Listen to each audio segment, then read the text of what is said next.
ஓம் சாந்தி.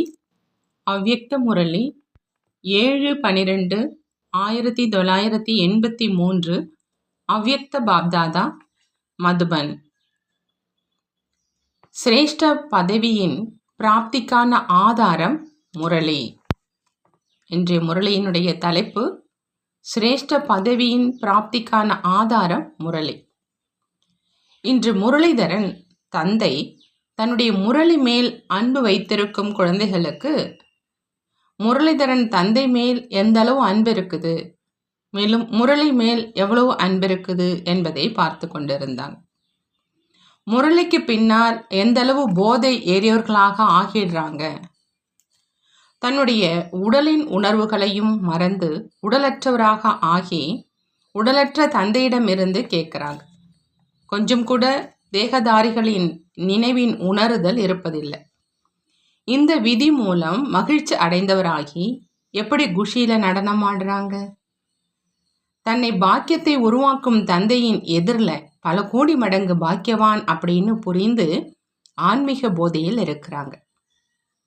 எப்படி இந்த ஆன்மீக போதை முரளிதரனின் முரளியின் போதை ஏறிடுதோ, பிறகு தன்னை இந்த பூமியிலிருந்து மேலும் இந்த உடலிலிருந்து மேலே பறந்து கொண்டிருப்பதாக அனுபவம் செய்கிறாங்க. முரளியின் ஆலாபனையிலிருந்து, அதாவது முரளியினுடைய இசை மற்றும் ரகசியம் மூலம் முரளிதரன் தந்தையோடு அநேக அனுபவங்களில் சென்று கொண்டே இருக்கிறாங்க. சில நேரம் மூல வதனத்துக்கும் சில நேரம் சூட்சம வதனத்திலும் சென்றுடுறாங்க. சில நேரம் தன்னுடைய ராஜ்யத்துக்கு போயிடுறாங்க. சில நேரம் லைட் ஹவுஸ் மைட் ஹவுஸ் ஆகி இந்த துக்கமான அமைதியற்ற உலகத்தின் ஆத்மாக்களுக்கு சுகம் சாந்தியின் கிரணங்களை கொடுத்துக்கிட்டே தினசரி 3 உலகங்களிலும் சுற்றி வராங்க. யாருடன் சுற்றி வராங்க? முரளிதரன் தந்தையோடு முரளி கேட்டு கேட்டு அதீந்திரிய சுகம் அப்படிங்கிற அந்த ஊஞ்சல்ல ஆடுறாங்க. முரளியின் இசையை கேட்டு அழியாத ஆசீர்வாதத்தின் மருந்து கிடைத்த உடனேயே உடல் மனம் ஆரோக்கியமானதாக ஆகிடுது. மகிழ்ச்சியில் மூழ்கி போய் கவலையற்ற மகாராஜாவாக ஆகிடுறாங்க. துக்கமற்ற உலகத்தின் ராஜா ஆகிடுறாங்க. சுயராஜ்ய அதிகாரி ஆகிடுறாங்க. அந்த மாதிரி விதிபூர்வமான முரளி மேல் அன்பு வைத்திருக்கும் குழந்தைகளை பார்த்துக்கிட்டு இருக்கோம் அப்படின்னு பாப்தாதா சொல்றாங்க. ஒரே முரளி மூலமா சிலர் ராஜாவாக சிலர் பிரஜையாக ஆகிடுறாங்க. ஏன் அப்படின்னா விதி மூலமாக சித்தி ஏற்படுது. யார் எந்த அளவு விதிபூர்வமாக கேட்குறாங்களோ அந்த அளவே சித்தி சுரூபம் ஆகிறாங்க. ஒருவர் விதிபூர்வமாக கேட்குறவங்க அதாவது தனக்குள்ள நிரப்புபவர். இரண்டாம் அவர் நியமப்படி கேட்குறவங்க, கொஞ்சம் நிரப்புபவர், கொஞ்சம் வர்ணனை செய்பவர். மூன்றாம் அவரினுடைய விஷயத்தையோ கேட்காதீங்கன்னு சொல்றாங்க பாபா. யதார்த்தமாக விதிபூர்வமாக கேட்குறவங்க மற்றும் நிரப்புறவங்க சொரூபமாகிடுறாங்க. அவங்களுடைய ஒவ்வொரு காரியமும் முரளியினுடைய சொரூபமாக இருக்கும். உங்களை நீங்களே நான் எந்த வரிசை எண்ணில் இருக்கிறேன் அப்படின்னு கேளுங்க. முதலிலா அல்லது இரண்டாவதிலா? முரளிதரன் தந்தை மேல் மரியாதை இருக்குது அப்படின்னா முரளியினுடைய ஒவ்வொரு வார்த்தை மேல் மரியாதை வைப்பது. ஒவ்வொரு மகா வாக்கியமும் 2500 ஆண்டுகளின் வருமானத்துக்கான ஆதாரம், பல கோடி மடங்கின் வருமானத்துக்கான ஆதாரம். அந்த கணக்குப்படி ஒரு வரதானம் தவறிவிட்டது அப்படின்னா பல கோடி மடங்கின் வருமானம் தவறிவிட்டது. ஒரு வரதானம் பொக்கிஷங்களின் சுரங்கம் ஆக்கிடுது. அந்த மாதிரி முரளியின் ஒவ்வொரு வார்த்தையையும் விதிபூர்வமாக கேட்டு மேலும் அதன் மேல் பிராப்தியாகி இருக்கும் சித்தி சொரூபத்தினுடைய கணக்கு வழக்கை தெரிந்திருப்பவர் சிரேஷ்ட நிலையை அடைஞ்சிடுறாங்க. எப்படி கர்மங்களினுடைய விளைவு மிக ஆழமானதோ அதே மாதிரி விதிபூர்வமாக முரளி கேட்பது மற்றும் நிரப்புவதனுடைய பலன்களும் மிக சிரேஷ்டமானது. முரளிதான் பிராமண வாழ்க்கைக்கான மூச்சு. மூச்சு இல்லை அப்படின்னா வாழ்க்கை இல்லை. நீங்கள் அந்த மாதிரி அனுபவி ஆத்மாக்கள் தான் இல்லையா அப்படின்னு பாபா கேட்குறாங்க. ஆகினால இன்று இந்த மகத்துவம் நிறைந்து விதிபூர்வமாக முரளி கேட்டேனா அப்படின்னு தன்னைத்தானே தினசரி சோதனை செய்யுங்கன்னு பாபா சொல்றாங்க. அமிர்த வேளையின் இந்த விதி முழு நாளும் ஒவ்வொரு காரியத்திலும் சித்தி சொரூபமாக, அதாவது வெற்றி சொரூபமாக, இயல்பாக மற்றும் சகஜமாக ஆக்குது.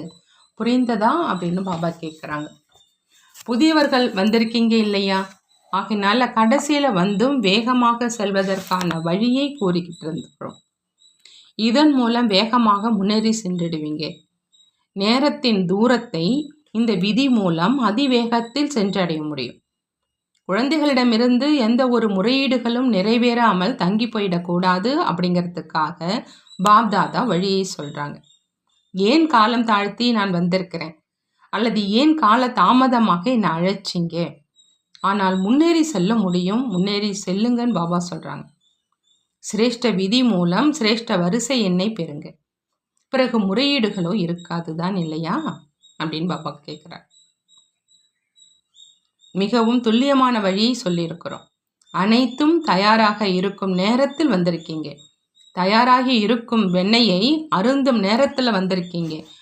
ஒரு உழைப்பிலிருந்தோ முதலிலேயே விடுபட்டுட்டீங்க.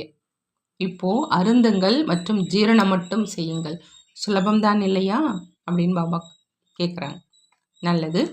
அந்த மாதிரி அனைத்து விதி நிரம்பிய, அனைத்து சித்திகளையும் பிராப்தி செய்யக்கூடிய, முரளிதரனின் முரளியால் உடலின் உணர்வுகளை மறக்கக்கூடிய, குஷிகளின் ஊஞ்சலில் ஆடக்கூடிய, ஆன்மீக போதையில் யோகியாக இருக்கக்கூடிய, முரளிதரன் மற்றும் முரளி மேல் மரியாதை வைக்கக்கூடிய, அந்த மாதிரி மாஸ்டர் முரளிதரன், முரளி மற்றும் முரளிதரன் சொரூப குழந்தைகளுக்கு பாப்தாதாவின் சாகார மற்றும் ஆகார 2 குழந்தைகளுக்கும் அன்பு நிரம்பிய அன்பு நினைவுகள் மற்றும் நமஸ்காரம் செய்கிறாங்க. நாமும் நம்மளுடைய பாப்தாதாவுக்கு அன்பு நிரம்பிய அன்பு நினைவுகள் மற்றும் நமஸ்காரம் செய்வோம். அடுத்ததாக பாப்தாதா பார்ட்டிகளோடு சந்திக்கிறாங்க. அவங்கள்ட்ட கேட்குறாங்க, நீங்கள் எப்பொழுதும் ஒரு தந்தையினுடைய நினைவில் இருக்கும் ஒரே சீரான நிலையில் நிலைத்திருக்கக்கூடிய சிரேஷ்ட ஆத்மாக்கள் தான் இல்லையா அப்படின்னு. எப்பொழுதும் ஒருவனுடைய ரசனையில் இருக்கும் ஆத்மாவா, அல்லது வேறு ஏதாவது ரசனை தன் பக்கம் இழுத்துடுதான்னு கேட்குறாங்க. ஏதாவது அந்நிய ரசனை தன் பக்கம் இழுப்பதும் இல்லைதான் இல்லையான்னு கேட்குறாங்க. உங்கள் அனைவருக்குமோ இருப்பதே ஒருவர் தான். அந்த ஒருவரில் அனைத்துமே நிரம்பி இருக்குது. எப்போ இருப்பதே ஒருவர், வேறு யாரும் இல்லை அப்படின்னா எங்கே போவீங்க? ஏதாவது சித்தப்பா, பெரியப்பா, மாமாவோ இல்லைதான் இல்லையா? நீங்கள் அனைவரும் என்ன உறுதிமொழி செஞ்சுருக்கீங்க? அனைத்துமே நீங்கள் தான் அப்படின்னு இந்த உறுதிமொழியை தான் செஞ்சுருக்கீங்க இல்லையா? குமாரிகள் திடமான உறுதிமொழி செஞ்சுருக்கீங்களா? திடமான உறுதிமொழி செஞ்சீங்க, மேலும் வரமாலை கழுத்தில் வந்து விழுந்தது. உறுதிமொழி செஞ்சீங்க, மேலும் வரன் கிடைத்தது. வரனும் கிடைத்தது, மேலும் வீடும் கிடைத்தது. அப்படி வரனும் வீடும் கிடைச்சிருச்சு. குமாரிகளை பொறுத்தளவில் தாய் தந்தையருக்கு என்ன யோசிக்க வேண்டியதாக இருக்குது? வரன் மற்றும் வீடு நல்லதாக கிடைக்கணும். உங்களுக்கும் அந்த மாதிரியான வரன் கிடைச்சிட்டார். அவருடைய மகிமையை முழு உலகமும் செய்து வீடும் அப்படி கிடைச்சிருக்குது. அங்கே அடையலை அப்படிங்கிற எந்த பொருளும் கிடையாது. அங்கே அடையலை என்று ஒரு பொருள் கூட கிடையாது. எனவே உறுதியான வரமாலையை அணிந்தீங்களா? அந்த மாதிரி குமாரிகளை தான் புத்திசாலிகள் அப்படின்னு சொல்றது. குமாரிகளோ புத்திசாலிகள். குமாரிகளை பார்த்து பாப்தாதாவுக்கு குஷி ஏற்படுது. ஏன்னா தப்பிச்சிட்டாங்க. யாராவது கீழே விழுவதிலிருந்து தப்பிச்சிட்டாங்கன்னு அப்படின்னா குஷி ஏற்படும் இல்லையா? மாதர்கள் யார் கீழே விழுந்துட்டாங்களோ அவங்களை பற்றி பேசும் பொழுது விழுந்து விட்டவர்களை காப்பாற்றிட்டோம் அப்படின்னு சொல்வோம். ஆனால் குமாரிகளை பொறுத்தளவில் விழுவதிலிருந்து காப்பாற்றி விட்டோம் அப்படின்னு சொல்வோம். அந்த மாதிரி நீங்கள் அதிர்ஷ்டசாலிகள். மாதர்களுக்கு அவங்களுடைய அதிர்ஷ்டம் இருக்குது, குமாரிகளுக்கென்று அவங்களுடைய அதிர்ஷ்டம் இருக்குது. மாதர்களும் அதிர்ஷ்டசாலிகள் தான்.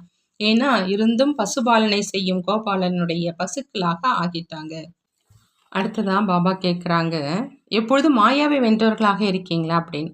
யார் மாயாவை வென்றவராக இருப்பாங்களோ அவங்களுக்கு நான் உலகத்துக்கு நன்மை செய்பவன் அப்படிங்கிற அந்த போதை அவசியம் இருக்கும். அந்த மாதிரி போதை உங்களுக்கு இருக்குதா அப்படின்னு பாபா கேட்குறாங்க. எல்லைக்கு அப்பாற்பட்ட சேவை அப்படின்னா உலகினுடைய சேவை. நான் எல்லைக்கு அப்பாற்பட்ட எஜமானனுடைய குழந்தை அப்படிங்கிற இந்த நினைவு எப்பொழுதுமே இருக்கட்டும்ங்கிறாங்க பாபா. என்னவாக மாறிட்டோம், என்ன கிடைச்சிருக்குது அப்படிங்கிறது நினைவில் இருக்குதா? இதே குஷியில் எப்பொழுதுமே முன்னேறி சென்று கொண்டே இருங்க. முன்னேறி செல்பவர்களை பார்த்து பாப்தாதா மகிழ்ச்சி அடைகிறாங்க. எப்பொழுதுமே தந்தையினுடைய நினைவின் மகிழ்ச்சியிலேயே இருங்க. ஈஸ்வரிய மகிழ்ச்சி என்னவாக ஆக்கிடுது? முற்றிலும் தரையிலிருந்து ஆகாயத்தில் இருப்பவராக ஆக்கிடுது. ஆகாயம் உயரே இருக்குது அப்படின்னா கீழே எப்படி வருவீங்க? ஒரு பொழுதும் புத்திங்கிற கால்கள் தரையில இல்லை, மேலே இருக்குது. இவரைத்தான் உயர்ந்ததிலும் உயர்ந்த தந்தையின் உயர்ந்த குழந்தை அப்படின்னு சொல்றது. இதே போதை இருக்கணும். எப்பொழுதுமே ஆடாமல் அசையாமல் அனைத்து பொக்கிஷங்கள்னால் நிரம்பியிருங்க. சற்றே மாயாவினுடைய ஆட்டம் ஏற்படுது என்றாலும் அனைத்து பொக்கிஷங்களையும் அனுபவம் செய்ய முடியாது. தந்தை மூலமா எத்தனை பொக்கிஷங்கள் கிடைச்சிருக்குது. அந்த பொக்கிஷங்களை எப்பொழுதுமே நிலைத்திருக்க செய்வதற்கான வழி எப்பொழுதும் ஆடாமல் அசையாமல் இருப்பது. ஆடாமல் அசையாமல் உறுதியாக இருப்பதனால எப்பொழுதுமே குஷியினுடைய அனுபவம் ஏற்பட்டுக்கிட்டே இருக்கும். அழியக்கூடிய பணம் செல்வத்தினுடைய குஷியும் இருக்குது இல்லையா? அழியக்கூடிய தலைவர் பதவியினுடைய நாற்காலி கிடைக்குது, பெயர் மரியாதை கிடைக்குது அப்படின்னா எவ்வளோ குஷி ஏற்படுது. இதுவும் அழியாத குஷி. ஆனால் இந்த குஷியானது யார் ஆடாது அசையாதவராக இருக்கிறாரோ அவங்களுக்குத்தான் கிடைக்கும் அப்படின்னு பாபா சொல்றாங்க. பார்ட்டிகளோடு அவ்யக்த பாப்தாதா சந்திக்கிறாங்க. அனைத்து பிராமணர்களுக்கும் சுயராஜ்யம் பிராப்தியாக ஆயிடுச்சு. முன்பு அடிமையாக இருந்தீங்க, நான் அடிமை நான் அடிமை அப்படின்னு பாடிக்கிட்டே இருந்தீங்க. இப்போ சுயராஜ்யம் உடையவர்களாக ஆகிட்டீங்க. அடிமையிலிருந்து ராஜா ஆயிட்டீங்க. எவ்வளோ வித்தியாசம் ஏற்பட்டுச்சு? இரவு பகலுக்கான வித்தியாசம்தான். தந்தையை நினைவு செய்வது மேலும் அடிமையிலிருந்து ராஜா ஆவது. அந்த மாதிரி ராஜ்யம் முழு கல்பத்திலும் கிடைக்க முடியாது. இதே சுயராஜ்யம் மூலம் விஸ்வராஜ்யம் கிடைக்குது. ஆகையினால இப்போ நான் சுயராஜ்ய அதிகாரி அப்படிங்கிற இந்த போதையிலேயே எப்பொழுதும் இருங்க. பிறகு இந்த கர்ம இந்திரியங்கள் தானாகவே சிரேஷ்ட வழிப்படி நடக்கும். எப்பொழுதுமே என்ன அடைய வேண்டியதாக இருந்ததோ அதை அடைஞ்சிட்டேன்.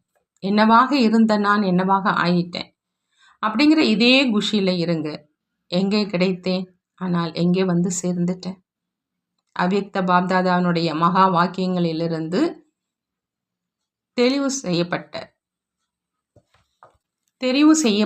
கேள்வி பதில். அவ்யக்த பாப்தாதாவினுடைய மகா வாக்கியங்களிலிருந்து தெரிவு செய்யப்பட்ட கேள்வி பதில். கேள்வி கேட்குறாங்க பாப்தாதா, முயற்சி செய்வதற்கான இறுதி லட்சியம் என்ன? அதற்கான என்ன விசேஷ கவனம் வைக்கணும்? பாப்தாதா பதில் சொல்றாங்க, அவ்யக்த பரிஸ்தாவாகி இருக்கணும். இதுதான் முயற்சி செய்வதின் இறுதி லட்சியம். இந்த லட்சியத்தை எதிரில் வைக்கிறதுனால ஒளி மண்டலத்தில் என்னுடைய ஒளி உடல் ஒளி வடிவமானது என்று அனுபவம் செய்வீங்க. எப்படி இந்த பௌதிகமானவை 5 தத்துவங்களினால் ஆன மண்டலத்தில் இருக்குது, அதே மாதிரி உடலற்ற நிலை ஒளி பரவிய மண்டலத்தில் இருக்குது. ஒளியின் ரூபம் இருக்குது. ஆனால் அக்கம் பக்கம் நாலாபுறங்களிலும் ஒளியே ஒளிதான். நான் ஆத்மா ஜோதி சொரூபத்தில் இருக்கிறேன் அப்படிங்கிற இந்த லட்சியமும் இருக்கவே இருக்குது. ஆனால் என்னுடைய உடல் ரூபமும் ஒளி மண்டலத்தில் இருக்குது அப்படிங்கிறது அனுபவம் செய்வதுங்கிறாங்க பாபா. அடுத்த ஒரு கேள்வி கேட்குறாங்க, ஒவ்வொரு காரியம் செஞ்சுக்கிட்டே விசேஷமாக எந்த நினைவை அதிகரித்தோம் அப்படின்னா நிராகார நிலை சுலபமாக உருவாயிடும். ஒவ்வொரு காரியம் செஞ்சுக்கிட்டே நான் பரிஸ்தா அப்படிங்கிற இந்த காரியம் செய்வதற்காக இந்த பூமி மேல் என் கால்களை வைக்கிறேன். ஆனால் நான் அவ்யக்த உலகத்தை சேர்ந்தவன். நான் இந்த காரியம் செய்வதற்காக என்னுடைய உலகத்திலிருந்து இந்த பூமிக்கு வந்திருக்கிறேன். காரியங்கள் முடிவடைந்ததும் பிறகு நான் என்னுடைய உலகத்துக்கு வந்துடுறேன். இந்த நினைவின் மூலம் சுலபமாகவே நிராகார நிலை உருவாயிடுங்கிறாங்க பாபா. அடுத்த ஒரு கேள்வி கேட்குறாங்க, சாகார சொரூபத்தின் போதையின் ஞான பாயிண்ட்டுகளின் கூடவே எந்த அனுபவத்தில் இருப்பதனால சாட்சாத்கார மூர்த்தியாக முடியும் அப்படின்னு பாப்தாதா பதில் சொல்கிறாங்க, எப்படி நான் சிரேஷ்ட ஆத்மா பிராமணன், நான் சக்தி அப்படிங்கிற நினைவு இருக்குது. இந்த நினைவின் மூலம் போதை மற்றும் குஷியினுடைய அனுபவம் ஆகுது. ஆனால் எப்போ அவ்யக்த சொரூபத்தில் ஒளியின் மண்டலத்தில் தன்னை அனுபவம் செய்வீங்களோ அப்போ சாட்சாத்கார மூர்த்தி ஆவீங்க. ஏன் அப்படின்னா சாட்சாத்காரம் ஒளியின்றி ஏற்படாது. அந்த மாதிரி உங்களுடைய ஒளி ரூபத்தின் பிரபாவத்தினால தான் அவங்களுக்கு தெய்வீக சொரூபத்தினுடைய சாட்சாத்காரம் கிடைக்கும்னு சொல்கிறாங்க பாபா. அடுத்து பாப்தாதா இன்னொரு கேள்வி கேட்குறாங்க, தற்காலத்துக்கு ஏற்றபடி உங்களுடைய எந்த சொரூபம் தேவையாக இருக்குது, இப்பொழுது எந்த பங்கு முடிவடைஞ்சது அப்படி?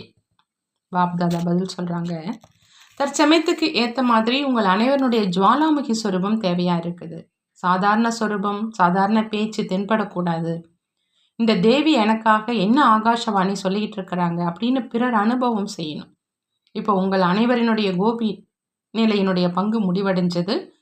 எப்போ நீங்கள் சக்தி ரூபத்தில் இருப்பீங்களோ அப்போ உங்கள் மூலமாக இவங்க ஏதோ ஒரு அவதாரம், இவங்க சாதாரண மனிதர் இல்லை அப்படிங்கிறத அனைவரும் அனுபவம் செய்யணும். அவதாரம் வெளிப்பட்டார், மகா வாக்கியம் கூறினார், மேலும் மறைந்து விட்டார். இப்பொழுதைய நிலை மற்றும் முயற்சியினுடைய லட்சியம் இதுவாகத்தான் இருக்கணுங்கிறாங்க பாபா. அடுத்து பாப்தாதா இன்னொரு கேள்வி கேட்குறாங்க. பொறுப்பாளராக ஆகியிருக்கும் முக்கிய சேவாதாரிகள் ராஜ்ய பாக்கியத்தினுடைய ஆசனத்தை பெறக்கூடிய நெருக்கமாக இருக்கும் ரத்தனங்களினுடைய சேவை என்ன அப்படின்னு பாப்தாதா பதில் சொல்கிறாங்க. அவங்க லைட் ஹவுஸ் மாதிரி சுற்றி சுற்றி நாலாப்புறங்களிலும் லைட் கொடுத்து கொண்டே இருக்கணும். ஒருவர் அநேகர்களுக்கு லைட் கொடுப்பார். ஸ்தூல காரிய நடவடிக்கையிலிருந்து விலகி சென்று கொண்டே இருப்பார்.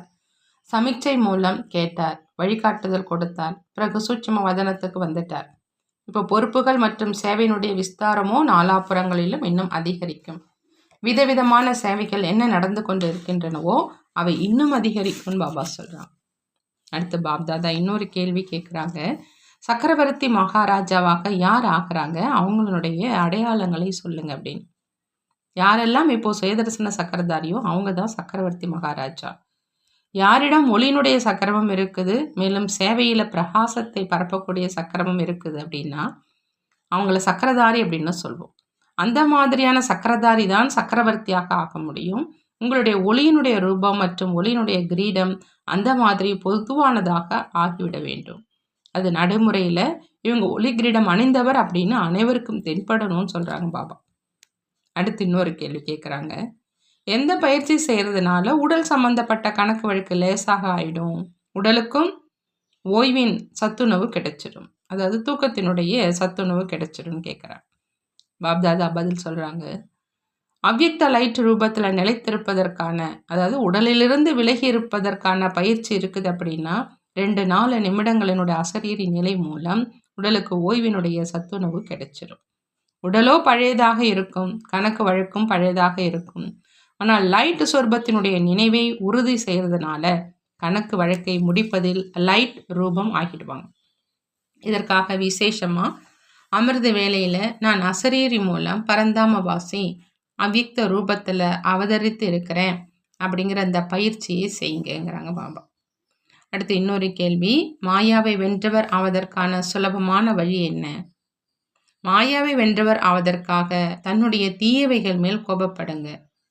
எப்பொழுது கோபம் வருதோ அப்போ நீங்கள் கோபப்படாதீங்க, தன்னுடைய தீயவைகளின் மீது கோபப்படுங்க. தன்னுடைய பலகீனங்கள் மீது கோபப்பட்டீங்க அப்படின்னா சுலபமாக மாயாவை வென்றவர் ஆகிடுவீங்கிறாங்க பாபா. அடுத்து இன்னொரு கேள்வி. கிராமத்தினரை பார்த்து பாப்தாதா விசேஷமாக ஏன் குஷி அடைகிறாங்க? பாபா பதில் சொல்கிறாங்க. ஏன் அப்படின்னா கிராமத்தினர் மிகவும் வெகுளியாக இருப்பாங்க. தந்தையையும் போலாநாத் அப்படின்னு சொல்கிறாங்க. எப்படி தந்தை போலாநாத் அப்படின்னா அதே போலவே கிராமத்தினரும் வெகுளியானவங்க.